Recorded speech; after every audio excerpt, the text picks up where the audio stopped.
warahmatullahi wabarakatuh. Perkenalkan, kami dari kelompok 6. Pada video ini, kami akan memaparkan hasil praktik yang telah kami lakukan selama 1 semester sebagai bahan penilaian SAS. Perkenalkan, nama saya Ide Uskutina Sana. Perkenalkan, nama saya Cindy Franska Aulia. Perkenalkan, nama saya Widya Yulianti. Perkenalkan, nama saya Amani Mazia. Baik, kita mulai penjelasan materinya. Pada materi pertama, saya akan menjelaskan pembuatan topologi jaringan menggunakan Cisco Paket Tracer. Cisco Paket Tracer adalah perangkat lunak simulasi jaringan yang berfungsi untuk merancang dan mengkonfigurasi jaringan secara virtual sebelum dipraktekkan secara fisik. Di sini saya akan membuat topologi start dengan gedung 4 lantai dengan kebutuhan perangkat berbeda-beda tiap lantainya. Berikut perangkat yang dibutuhkan, yaitu yang pertama ada server, yang kedua ada router, yang ketiga ada switch, dan ada PC, dan ada laptop. Langkah selanjutnya mengatur tiap port dengan IP address. Baik, ini adalah IP address-nya. Lalu kita bisa mengulangi memasukkan alamat IP tersebut pada perangkat tiap lantainya. Hubungkan PC dan laptop menggunakan kabel Stripe. Lalu sambungkan switch ke switch menggunakan kabel crossover. Yang terakhir yaitu adalah uji koneksi. Buka CMD server.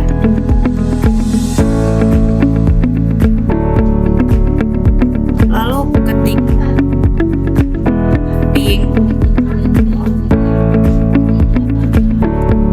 Lalu ketik ping.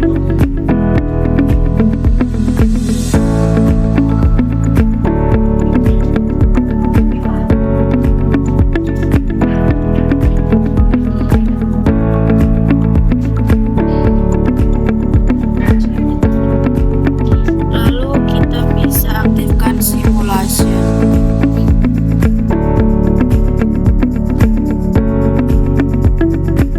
Jika pesan bergerak dan status successful, artinya pengiriman data sukses dan perangkat bisa tercatat dengan baik.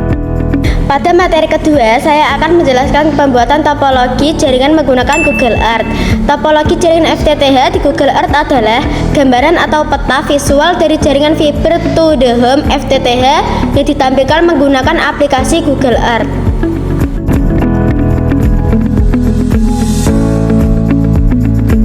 Pada bagian ini, saya memetakan seluruh perangkat jaringan yang digunakan di Desa Trangmas, mulai dari server, ODC, ODP, tiang, sampai rumah pelanggan.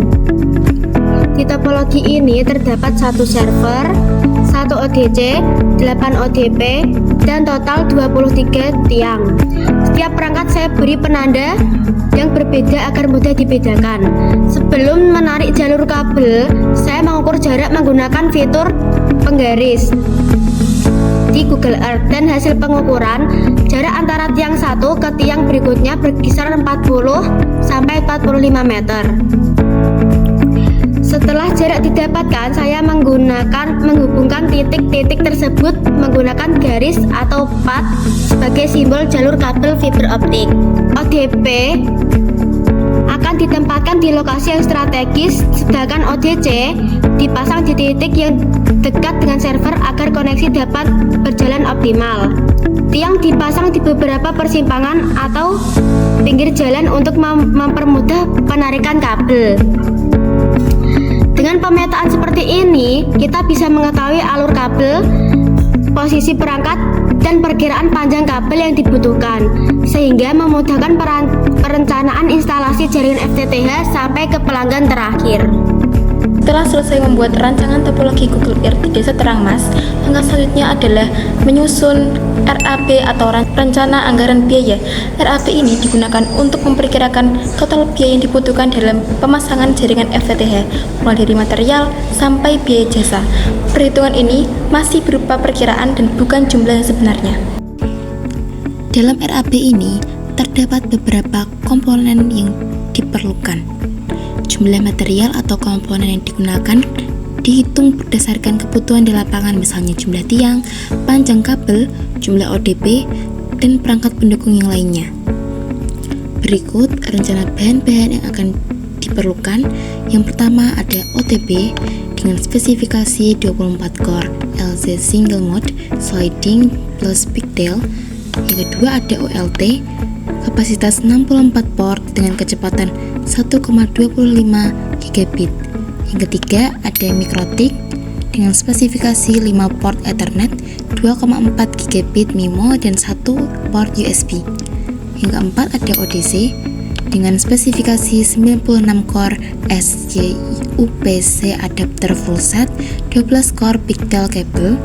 Yang kelima ada ODP dengan 8 port full set SJ atau UFC, tiang dengan panjang 7 meter tebal 3,6 mm dengan jumlah 23 tiang. Yang ketujuh ada kabel drop core fiber optik 1 core 3 SJ single core dengan volume atau panjang 206 meter. Yang ke-8 ada kabel feeder dengan spesifikasi 50 AHM high quality, volume atau panjang 16 meter.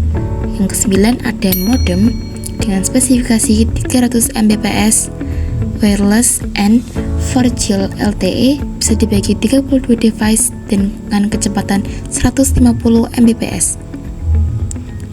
Yang ke-10 ada kabel FO, ada kabel pigtail dengan spesifikasi 5 inch fiber optic support ODP. Yang ke-12 ada smooth atau stiff protection. Yang ke-13 ada patch cord single mode duplex. Yang ke-14 ada rosette dengan jumlah 10 pieces. Yang ke-15 ada clamp ring, dan yang ke-16 atau yang terakhir ada spiral dengan spesifikasi helical spiral untuk kabel diameter 6 mm dengan 12 core. Dari hasil perhitungan, total biaya material atau bahan yang akan digunakan mencapai 23.798.000. Kemudian ditambah dengan biaya jasa seperti penarikan kabel sebesar 600.000 dan pemasangan atau instalasi sebesar 400.000, sehingga total biaya jasa menjadi 1 juta rupiah. Jika ditotal secara keseluruhan, biaya material ditambah biaya jasa menghasilkan total 24.798.000. RAP ini berfungsi untuk mengetahui estimasi anggaran yang diperlukan sebelum pemasangan jaringan fiber to the home. Pada materi selanjutnya, saya akan menjelaskan materi Mikrotik DHCP Client dan Static IP. DHCP adalah perangkat yang meminta dan menerima konfigurasi jaringan secara otomatis dari server DHCP. Sedangkan Static IP adalah alamat IP yang bersifat tetap dan tidak berubah. Alamat IP ini diatur secara manual dan sering digunakan untuk akses jarak jauh yang membutuhkan koneksi stabil dan alamat yang konsisten.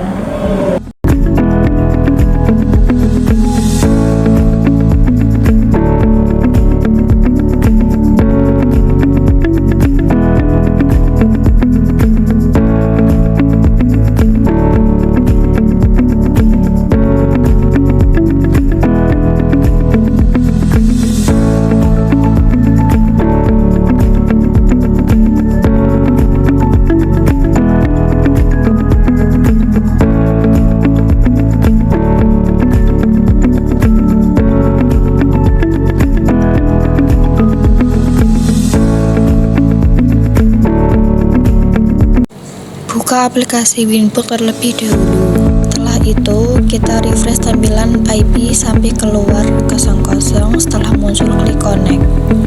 Pilih menu IP address lalu masukkan IP statiknya untuk Ether 1.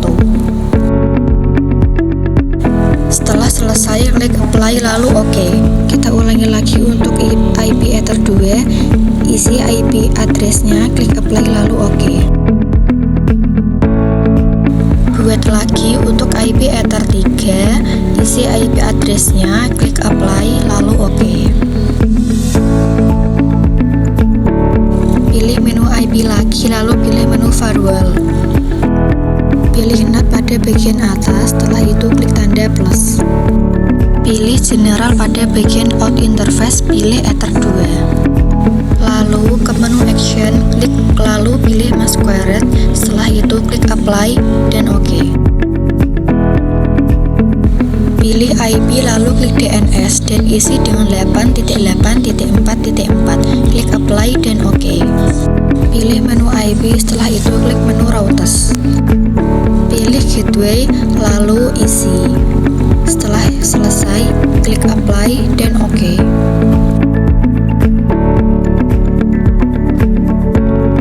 Klik IP, pilih menu DHCP server. Setelah itu, pilih DHCP setup sesuai PC, klik next terus sampai muncul teks successful. Masuk ke network dan internet. Pilih properties. Pilih Ethernet paling atas.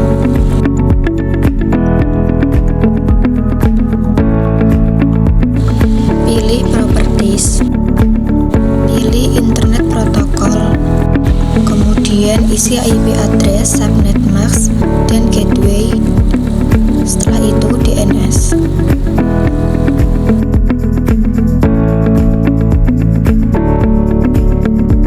Setelah selesai, klik OK dan close.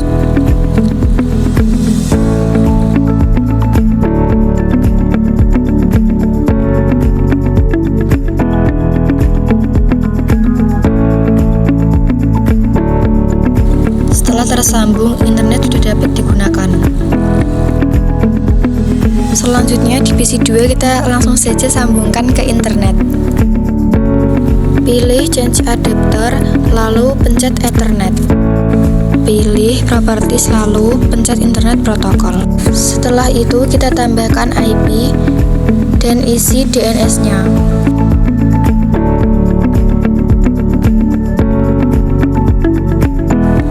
Sudah selesai, internet dapat digunakan. Berikut adalah materi yang terakhir, yaitu mengatur wireless modem mikrotik.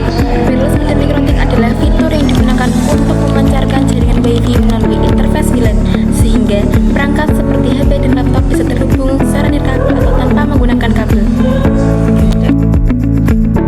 Langkah yang pertama yaitu colokkan adapter mikrotik ke stop kontak. Setelah itu, hubungkan kedua PC menggunakan kabel LAN dan masukkan ke port mikrotik.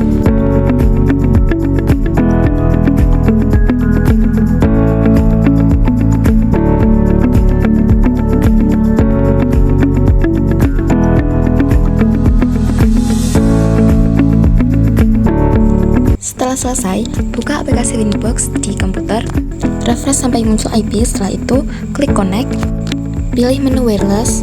WLAN biasanya dalam keadaan mati dan perlu diaktifkan dengan klik centang. Pada bagian wireless, ubah bagian band, channel width, dan SSID.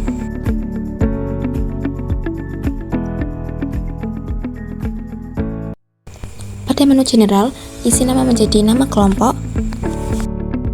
Klik apply dan OK. Lanjut pilih menu security profiles, klik ikon tambah. Pada menu general, ubah menjadi nama kelompok dan pilih mode dynamic case, lalu centang semua bagian authentication types. Isi sandi di bagian WPA pressure key yang pertama dan kedua dengan password sandi Wi-Fi yang akan digunakan.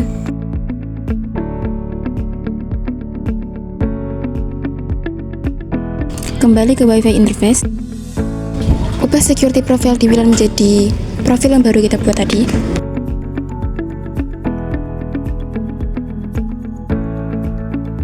Aktifkan DHCP client pada WLAN.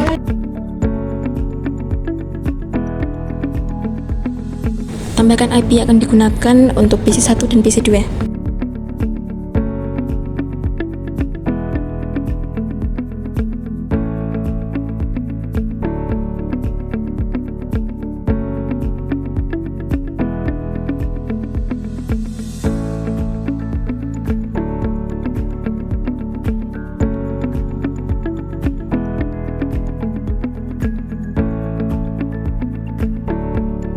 Klik Begin Firewall. Setting NAT dengan mengklik Masquerade dan Begin General. Kita pilih Out Interface WLAN yang sudah kita buat. Atur DNS, lalu klik apply dan OK. Setelah selesai semuanya, kita ke internet dengan memilih network, lalu klik change adapter option, pilih Ethernet, properties, lalu pilih yang IPv4 dan isi dengan IP yang sudah dibuat tadi.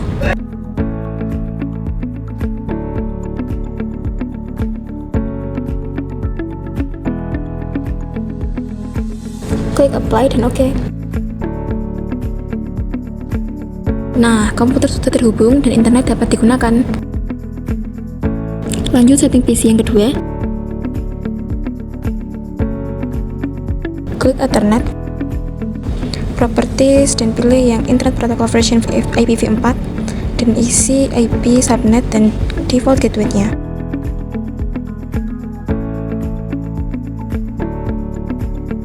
Dan isi DNS servernya. Nah, internetnya sudah tersambung.